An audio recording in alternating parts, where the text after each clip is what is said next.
today? I hope you are always fine.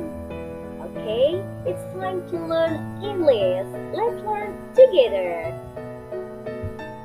Okay, do you know what our learning goal today?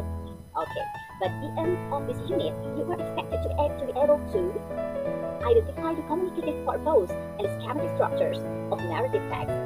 You identify some of the linguistic features of narrative text, for example, the past tense and action verbs, and then state explicit and implicit information, like main idea and detailed information from narrative text. Jadi, nanti Anda semua mampu mengidentifikasi hasil tujuan komunikatif dan struktur skema teks naratif. Kemudian, kamu nantinya bisa mengidentifikasi apa unsur kebahasaan yang ada pada naratif teks.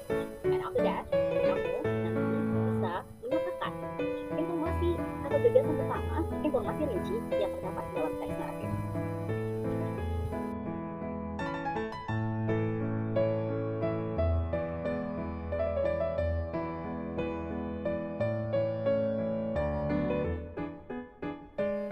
Students, we are going to learn that definition, social function, genre structure, language features, kinds of narrative text, and example. Check it out. Definition of narrative text. Do you know what is narrative text? Narrative text is a form of writing that recounts a story or series of events and can be either fiction or non-fiction. For example, include novels, short stories, poems, memoirs, biographies, and news stories, and etc. So, narrative text merupakan suatu bentuk tulisan yang menceritakan suatu cerita atau rangkaian peristiwa. Dapat berupa fiksi maupun non-fiksi. Contohnya, sebuah novel, cerita pendek, cerpen, dongeng, puisi, kenangan masa lampau, biografi, berita, dan lain sebagainya. How about the social function of narrative text? The social function of narrative text is to amuse or to entertain the readers, listeners, and viewers with a story. So, social function dari narrative text ini atau fungsi sosialnya untuk menghibur pembaca, untuk menghibur pendengar dan pemirsa dengan sebuah cerita. And then generic structure. Struktur teksnya, the first orientation, the second complication, the third resolution, next reorientation. Let's check the definition of the structure.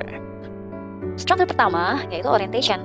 Pada orientasi biasanya isinya adalah mengenalkan tokoh dalam cerita atau disebut dengan karakteristik. Latar terjadinya cerita bisa jadi latar tempat, waktu, suasana, maupun setting atau keadaan sosialnya. And how about the complication? Komplikasi ini terjadi dalam sebuah cerita, permasalahan apa yang terjadi? Komplikasi terbagi 3. The first, arising action, yaitu masalah mulai muncul. Kemudian, klimaks, bagaimana puncak permasalahannya? Dan nanti dilanjutkan dengan falling action, yang disebut permasalahan ini sudah mulai menurun dan sudah menemukan titik penyelesaian. Kemudian, resolution. Pada resolution, ini ditutup dengan akhir cerita. Bagaimana cerita itu berakhir? Happy ending kah? Sad ending kah? Bahagia kah? Atau sedih? Atau yang lain sebagainya. Dan reorientation. Pada reorientation biasanya sifatnya itu opsional, tidak harus selalu ada pada sebuah teks narasi. Apa isinya? Pada reorientation, biasanya isinya adalah kesimpulan, pesan moral, or moral value, atau perubahan tokoh pada akhir cerita. Next, stay fokus ya. We are going to language features. Apa saja language feature atau unsur kebahasaan pada sebuah teks narasi? Ada simple past tense, adverb of time conjunction, action verbs, direct speech.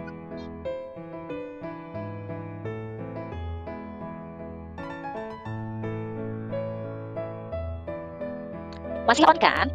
Oke, next two kinds of narrative text. Apa saja nih jenis-jenis yang termasuk teks narasi? Ada fable, fantasy, folk tale, legends. Masih on kan? Oke, next two kinds of narrative text. Apa saja nih jenis-jenis yang fairy tale, myth, science fiction, and mysteries. Fairy tale, myth, science fiction, and mysteries. Fairy tale, myth, science fiction, and mysteries. Okay, everyone, I have a story for you all. Do you want to hear that? Okay. Luftan and monsters. Everything that we do will eventually come back to us. Every weekend, Luftan went to his grandma's house in the village. This village was the most beautiful place he had ever seen. But a dangerous monster was threatening the village. Luftan tried to tell the villagers, but they did not believe him. They couldn't see the monster. They did not know that. They were the ones who had created the trace monster. Luftan had learned to spot the monster from reading books about nature.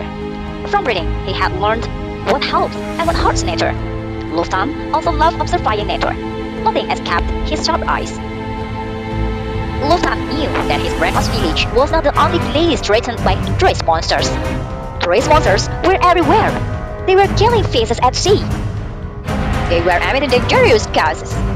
Luftan again tried to tell the villagers about the information he had learned from books. Plastic waste needs to be separated.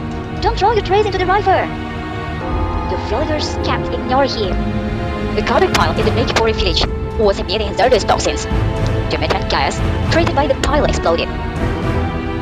There was no more time. Those monsters had to be destroyed immediately. Strategy. Some of Luftan's friends also loved reading, learning, and observing nature. They could also see the trace monsters.